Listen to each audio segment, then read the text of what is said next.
پنجاب کی طرف اگر واپس آئیں تو اکثریت وہاں پہ اگر دیکھا جائے عددی پی ٹی آئی کی ہے اور پی ایم ایل کیو کی ہے. یہ جو آپ وہاں پہ حکومت بنانے کی کوشش کر رہے ہیں اسے ہارس ٹریڈنگ کیوں نہ پکارا جائے؟ دیکھیں ہارس ٹریڈنگ تو ہم نے میں پرسوں ادھر تھا جی 135 ارکان جو ہے اسمبلی میں پی ٹی آئی کے تھے, 176 ہمارے تھے. آپ فرق جو ہے وہ دیکھ لیں. اگر میں کسی اور اس پہ مفروضے پہ نہیں جاتا, کسی اور ایسٹیمیٹ پہ نہیں جاتا, آپ بتائیں کہ اگر ان کے پاس میجورٹی ہے تو ووٹ کیوں نہیں لے لیتے؟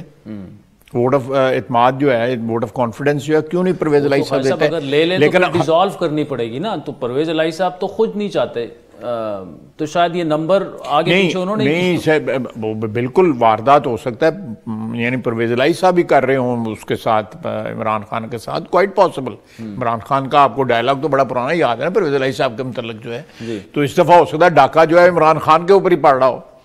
تو یہ میں لیکن پھر بھی اگر وہ جو ہے بوتھ ویز اگر وہ ووٹ آف کانفیڈنس کے اوپر کامیاب ہو جاتے ہیں تو آپ کا کیا خیال ہے کہ وہ ان سے ریزالو کرنے کا نہیں, وہ تو نہیں کریں گے, نہیں کریں گے نا. تو لے لیں میرا کم از کم اپنی کریڈیبلٹی, جو سو کالڈ کریڈیبلٹی ہے, اس کو تو بچائیں کہ بھائی میں نے ووٹ آف کانفیڈنس. ان کے پاس ووٹ نہیں ہے. آپ جو آپ نے کہا نا ہارس ٹریڈنگ جو ہو رہی ہے, ان کے اپنے لوگ اوپنلی جو ہے ان کے خلاف بول رہے ہیں.